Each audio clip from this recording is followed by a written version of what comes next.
O massacre de São Bartolomeu nunca foi completamente explicado. Os moradores do pequeno vilarejo, perdido no interior da Bahia, evitam até hoje pronunciar o nome daquela casa, uma construção antiga, erguida no alto de um morro, onde um padre respeitado pela comunidade celebrou sua última missa antes do sangue correr pelas paredes. Naquela noite ninguém ouviu os sinos da capela, só o vento, que parecia carregar vozes pedindo perdão. Décadas depois, investigadores encontraram símbolos gravados no altar e relatos de rituais proibidos. O padre desapareceu, mas sua sombra ainda é vista nas janelas da velha casa, e o que se descobriu lá dentro jamais foi esquecido. Entre 1938 e 1960, a pacata comunidade de São Bartolomeu viveu à sombra de um mistério que o tempo tentou apagar. Uma casa, uma missa e um padre que desapareceu após o massacre mais sombrio do interior baiano. O caso foi abafado pela igreja, mas documentos esquecidos e testemunhos resgatados revelam uma história onde fé e profanação se confundem. Hoje poucos têm coragem de subir o morro. Dizem que quem ouve o sino tocar à meia-noite nunca volta o mesmo. A casa do alto do morro sempre fora vista como um refúgio. Construída em 1912, suas paredes grossas de adobe guardavam o frio da serra e o cheiro de velas queimadas. Ali morava o padre Antônio Nogueira, homem de fala calma e olhar que misturava compaixão e segredos. Era amado pelos fiéis, temido pelos homens e respeitado até pelos coronéis da região. Na noite de 17 de agosto de 1946, uma missa especial fora anunciada. Chamada de Vigília da Purificação, reuniria poucos convidados, apenas os mais devotos. Ninguém sabe ao certo quem subiu aquele morro, mas 7 pessoas foram vistas entrando. Nenhuma delas voltou viva. Os primeiros a chegar depois do ocorrido foram os lavradores do vilarejo. Viram o portão aberto e a porta principal entreaberta. Dentro, o cheiro de incenso misturava-se a algo metálico e denso, sangue. O altar estava coberto por uma toalha branca, agora tingida de vermelho. Sobre ela, símbolos estranhos, desenhados com tinta, ou talvez com o próprio sangue das vítimas. O padre Nogueira não estava entre os mortos. Na verdade, não estava em lugar algum. A única pista era seu breviário, deixado aberto no Salmo 91, e uma cruz invertida entalhada na madeira do altar. Os corpos, dispostos em círculo, estavam com os olhos costurados e as mãos postas em prece. Nenhum sinal de luta, nenhum disparo. Apenas silêncio e horror. A notícia se espalhou rapidamente. A diocese enviou representantes, mas os documentos oficiais da época desapareceram, queimados. Segundo se diz, por ordem superior. Alguns moradores juram ter visto luzes azuis dançando nas janelas naquela mesma noite. Outros dizem que ouviram o padre recitando palavras em latim, de dentro da mata. As investigações não duraram uma semana. A casa foi lacrada, o terreno abençoado e o caso enterrado. Mas o tempo não silencia tudo. Décadas depois, quando uma equipe de obras foi enviada para demolir o casarão, algo chamou a atenção. Sob o assoalho da capela, havia uma passagem secreta, e nela inscrições em latim que traduziam: "O sacrifício purifica o corpo, mas condena a alma." Foi aí que os rumores sobre o ritual do padre voltaram à tona. A igreja negou qualquer envolvimento, mas documentos encontrados em um mosteiro abandonado, em 1972, traziam o nome de Nogueira, entre os participantes de uma antiga seita clerical, conhecida como Ordem da Luz Obscura. Um grupo que, segundo relatos, realizava cerimônias de purificação da carne nas noites de eclipse. E naquela noite de 1946, havia um eclipse lunar total sobre o céu da Bahia. Desde então a casa permanece de pé, as janelas sempre abertas, o vento sopra entre as frestas, e quem passa pela estrada diz ouvir o som de um homem rezando. Mas ao contrário. Durante anos, o som dos sinos da capela de São Bartolomeu marcava o ritmo da vida no vilarejo. Tinha um som doce, metálico, quase sagrado. Mas depois da noite do massacre, ninguém os ouviu tocar novamente, até o dia em que o jovem sacristão, Elias, jurou ter escutado 3 badaladas à meia-noite. A história espalhou-se rápido. Elias era um rapaz simples, órfão, que servira ao padre Nogueira desde os 12 anos. Após o massacre, desapareceu por semanas. retornando apenas para afirmar que o padre não morreu. Disse que ele vivia escondido no subterrâneo da casa e que o ritual ainda não estava completo. As autoridades locais consideraram delírio, mas a presença do medo era real. Nas noites seguintes, moradores afirmavam ver vultos caminhando pelo adro da capela. Um cheiro de cera queimada e ferro enferrujado pairava no ar.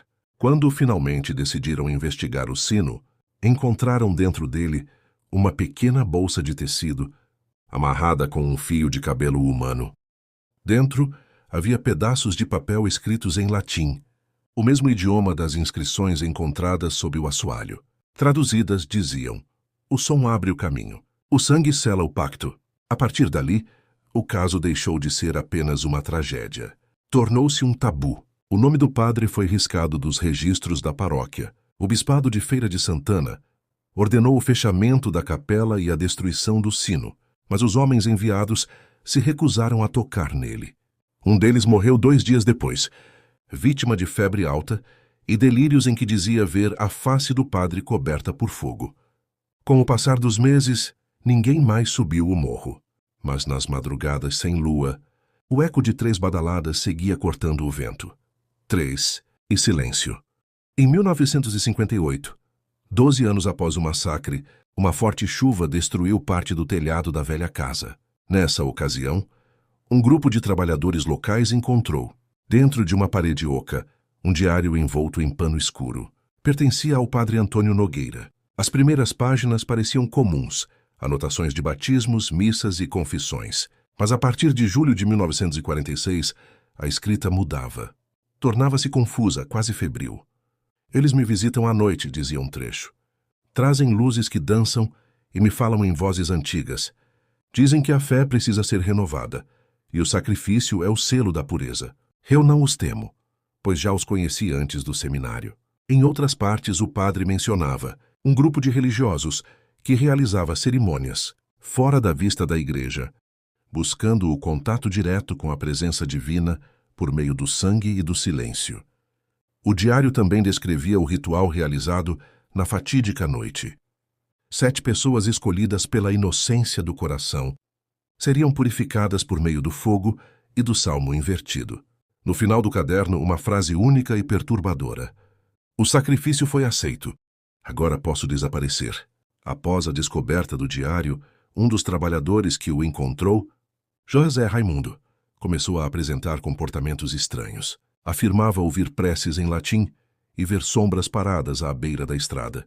Uma semana depois, foi encontrado morto no rio, com as mãos em posição de oração. O diário foi entregue à diocese, que negou sua autenticidade, mas fotos das páginas, tiradas por curiosos, ainda circulam em fóruns e arquivos esquecidos. Nos anos 60, a nova estrada estadual cortou o terreno, onde a casa permanecia em ruínas. Durante as obras, máquinas pesadas escavaram parte do subsolo e encontraram algo inesperado: uma escadaria que levava a uma pequena câmara subterrânea. Lá no centro, havia um altar de pedra e restos humanos dispostos em formato circular. Um crucifixo estava virado de cabeça para baixo e, ao lado, um cálice ainda com resíduos escuros.